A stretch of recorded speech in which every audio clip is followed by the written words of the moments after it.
Welcome to the ACEC 2025 Convention and Legislative Summit coming to you from Washington, D.C. At the time of this recording, we are getting ready to kick off the event, and that, of course, starts with our welcome dinner. And part of that event is going to be someone who is no stranger to ACEC or engineering, quite honestly. John Ondrasik, also known by his stage name, Five for Fighting, is someone who is both connected to the industry by family and also someone who is the highest rated, one of the highest rated performers we've ever had for our audience. So John, welcome back and thanks for being here. Thanks, Jeff. Great to be here again. Yeah, you know, it's funny because we were talking about this as we were setting things up, and we were like, you know, John Ondrasik was like the highest rated. I didn't know you rated these things. Well, apparently we do. I didn't know either, but that we heard it. And thank you to the judges. Yes. And then we started looking at and the background. I mean, tell us your connection to engineering. I mean, both on your father's side, and then also near and dear to your heart. Yeah. Well, my dad was an astrophysicist at JPL in the Jet Propulsion Laboratory in the glory days of solar system space flight, of course, unmanned. And I had a wonderful childhood. Mm-hmm. On Sundays, I would go to JPL and play Star Trek on their mainframe with the old punch cards you'd put in.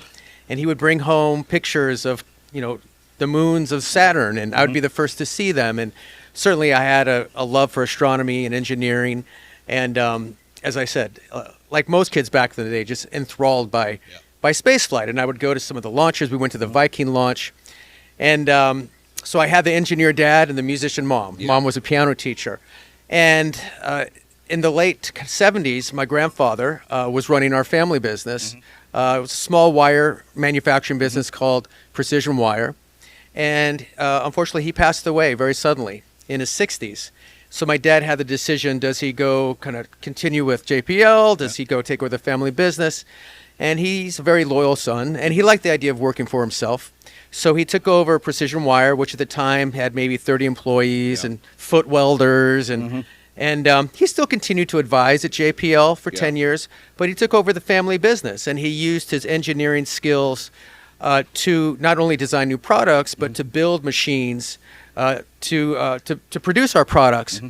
And I like to tell the story, when I was 12 years old, he would sit at our dinner table with his buddy Bill and build the computers that would run his machines. Yeah. And the joke is, if he ever just marketed those computers, this would be a much different conversation. Yeah. But certainly, he has 30 patents.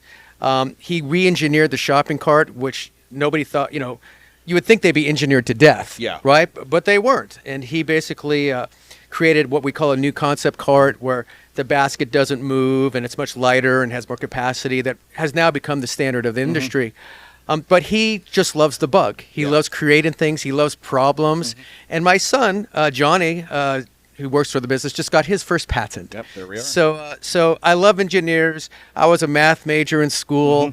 Those brain cells are long gone. Yeah. But I love engineers. They make the world go around. They build our world. And I would argue that songwriters and artists are engineers themselves. And I would argue that engineers are artists. Yeah. I agree with you 100%. I think that the math gene and the music gene are interlinked, right? There's a mathematical quality to it that you just either you're born with and you just inherit it and you can kind of do it, or you got to understand it, through training.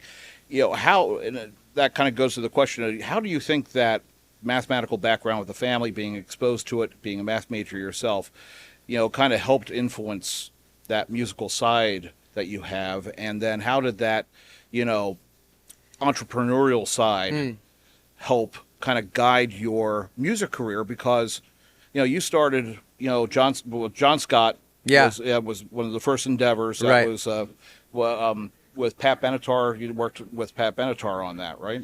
Well, it was all of her X band. They were in their 40s. I just got out of college, and they were trying to create a new band. And yes, I started working with them, which was great. Then this band called Nirvana came out, and that thing ended overnight, the hair bands. But it was for me, it was a great learning process.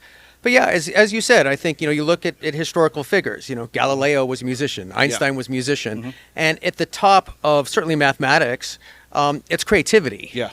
It's not plugging in numbers. Exactly. It's all creativity, and similar to the folks here. Whether they're architects, whether they're engineers, at the top of their game, they are creating something new, and that is artistry. Yeah. Certainly, architects that go down in history as incredible artists, but I do think it's a similar mindset. Yeah. I also think working at Precision Wire as a kid, 15 years old. While I was struggling as a musician, and even when I had the #1 song in the country, it kept me grounded. Yeah. When you walk in and people are sweating and working on machines and building stuff, and you have a payroll to make and you're paying taxes, and you see the American dream every day. Yeah. I think some of this kind of, I hate to use the word shallow, but celebrity culture can be a little shallow and a little destructive. So I think for me, it was always great to have the grounding nature of my parents, my dad, Precision Wire, and still to this day, I'll be after my tour. I'm also with my tour. I finished my tour on Tuesday. On Wednesday, I'm flying to Walmart to meet with them about shopping carts. See, there you go. I mean, that's it. Yeah, no, you're right, because a lot of times you start off hungry. You're an early musician. You're trying to get the gigs that you can get. You're kind of in the business, and then as you get more successful, you're insulated against it, right? And you become a lot more detached. But you've had that workmanship kind of background all throughout the process, right? And just building in and creating that Fight for Fighting brand, and now, expanding that out. I mean, you took that and you went from, just the regular kind of music track to then get involved with production. I mean, you have, you're a singer, songwriter, producer. You've had your songs on a number of television hits. You've produced your own show. Yeah. So, I mean, there's a lot there. I guess that the whole mindset, is very close to what the engineering industry does, right? It is that, do you look at challenges and you're kind of like, well, I'm going to give that a shot. There's no, it's just, I'm going to give it a shot and see what happens. Yeah. Yeah. Yeah. I mean, engineers and folks who like to solve problems. Yeah. It's fun. Yeah. It's kind of twisted, but it's fun. My dad loves when there's problems because he loves solving them. He loves thinking. He loves thinking out of the box. And certainly as a songwriter, a songwriter is an exercise in failure. Yeah. You write thousands of songs to hopefully get one people know. If you're lucky, maybe two. So going back to the drawing board, discipline, understanding that sometimes mistakes or failures force you to think differently. And that can be very attractive to engineers. Yeah. I think the great thing about engineers is they're curious. They're curious. And they're willing to look at different things different ways. Yeah. And I think the ones that are most successful, again, enjoy that aspect of it. Yeah. And they understand that there'll never be a perfect song. There'll never be a perfect building, a perfect bridge. But also, none of them are the same. Everyone is different. So this kind of exciting thing about creating something from nothing, a blank slate, and then you have a design, you have a song that affects the world around you in sometimes very significant ways. Yeah. That's exciting. Yeah. And I think people in your industry get a lot of satisfaction from that. Yeah. And I think that's why everybody's, kind of in a good mood and excited to be where you are and have a smile on their face. I see that when I talk to engineers. It's they get so involved with their business, and they're really focused on the task at hand, right? They don't. They're not the most outwardly gregarious people sometimes, right? But then if you dig in a little bit and you start asking them questions about the projects, they start to warm up and they start talking about the creative process that goes into it. That it's just not math. It's just not science. It's that creative problem solving. It's tomorrow, today's mistake is tomorrow's solution to the next project, right? And, one of the things that we're trying to do here is trying to engage the next generation out there, because people look at engineering and they're a little bit intimidated by it. Yeah. I wasn't personally really good at math, and I knew a lot of engineers at college, and watching them go through it was kind of hard because they had to pass the litmus test getting through those first courses, right, of mathematics. What would you say to those people out there who are thinking about the career but are, a little bit intimidated? That creativity, that the act of creation part doesn't really get talked about too much. I think with anything, having a passion for it matters. Yeah. I was a 15-year overnight success, not because I was much better than the next songwriter, but I had the passion. I had the drive. I had the willingness to learn and to fail and go back to the drawing board and find mentors who could teach me and expose me to different things in the industry. So I think certainly whatever you do, if you have a passion for it, that's a big deal. But, the game's changed too, as you guys know. Obviously with AI coming on board. And the new world we live in, everything has to be quicker, cheaper, faster, smarter. It tends to be, as you said, it tends to be overwhelming, and I could see that. But at the end of the day, I like to say, like a song, you still have to write a good song. Yeah. And you still have to have a great design. And you have to be smarter than the average bear because you're probably going to be asked to make it cheaper. Yeah. So I think that is not going away. And it may make it even more competitive, but I think the true engineer likes that. Yeah. In a way, it's almost like athletics. It's like, okay, let's go. Yeah. Drop the puck. Yep. and I think that's why, like my dad, he's not a good salesman. He probably makes some, basic mistakes in running a business because he just wants to get in the back and tinker and build things. Make it work. And sometimes there's a cost to that. But there's nothing more that he enjoys than going back with his team and having a problem and figuring out, how do we fix this? How do we make it better than everyone else? And the other stuff, fortunately, one of my roles is taking care of that other stuff. Yes. And if I can't do it, hire someone who can do it so he can, kind of spend he's 86 years old, so spend his time doing what he loves. And I think engineers, sometimes get lost in running a business because there's so much that has to do with success that has nothing to do with engineering. Yes. And I think, sometimes you need to realize, okay, I need some help doing that. And I need some help doing that so I can do what I do best. And that's one thing I talk about when running a business, and something we're still learning at Precision Wire, to be honest with you. I don't think you ever stop learning. And that's why that's a great sales pitch for us. That's why we exist, right? Yes. You get an engineering degree, it doesn't come with a business minor. Right. You don't know. You're a great engineer, but how do you run a business and how do you make it effective? And it's not the kind of thing that happens overnight, and it's not the kind of thing that ever ends. Technology, you brought that up, and I think that's interesting because it's something that's impacting both engineering and the arts. Yes. Right? You're right. It's a push to faster, cheaper. Where do you come down on this? Because there's also the question of the soul of whatever you're creating. Yeah. As a musician and as a businessman, where do you kind of see technology taking us? Well, I certainly understand why people are nervous. Yeah. What AI can do, faster, better. It's clear. Yeah. A friend of mine just gave me some notes about a script he wrote that AI gave him us notes. Yeah. He says these are better notes than any executive. At the same time, I think you're right. I think you're always going to need the human touch. Yeah. I think there are many advantages with AI. I was actually at a summit at Albertsons talking to some of their building team. And they were talking about how we can render visuals of our projects in 3 minutes that used to take 3 weeks. Yeah. So I think there's some really tools for engineers that are going to make you much more efficient.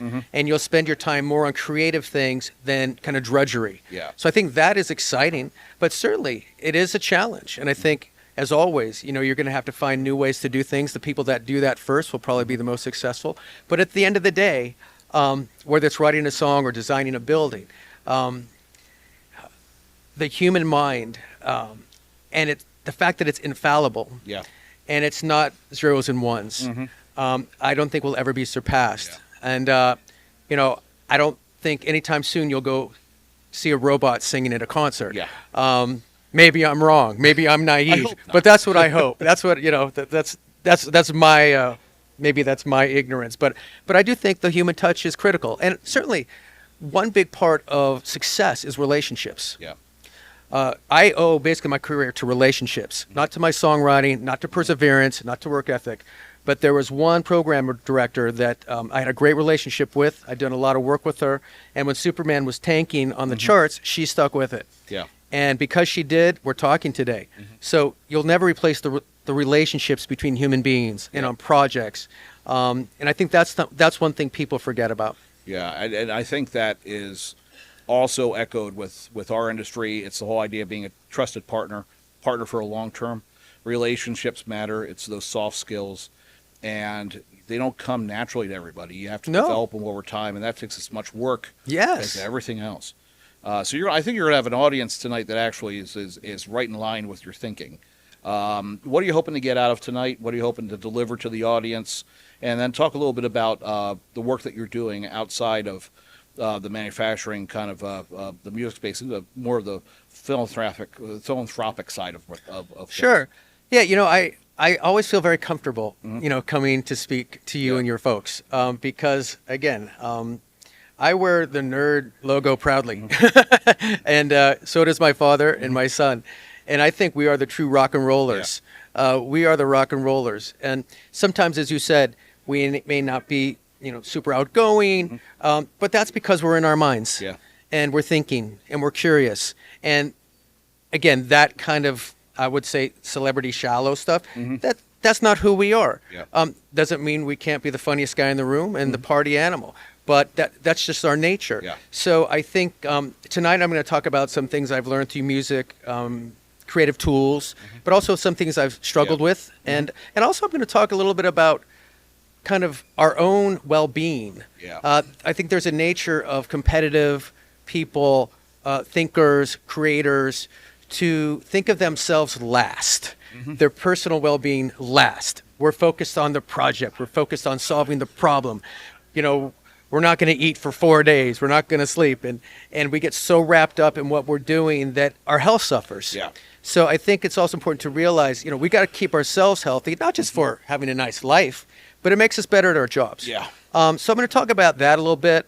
As far as outside projects, actually, I've just had a very significant moving one in the last few weeks. I was reached out to by a mother of one of the hostages in Gaza to do a musical collaboration. Her son Alone, OL, still a hostage, and we did a new version of Superman to kind of shine the spotlight back on her son and the hostage's plight, and kind of raise the light for them. I think sometimes they get out of sight, out of mind. So that has had a big impact around the world. And to be honest, I'm very disappointed in the arts and my business for being so silent on what's happened since October 7th. So the fact that song, the people associate with 9/11, also has now an association with October 7th and keeping the light where it belongs. To me, that's a very meaningful thing, and I hope that continues. Outstanding. Well, John, we look forward to you tonight coming out and talking to the crowd, performing some of your songs, and just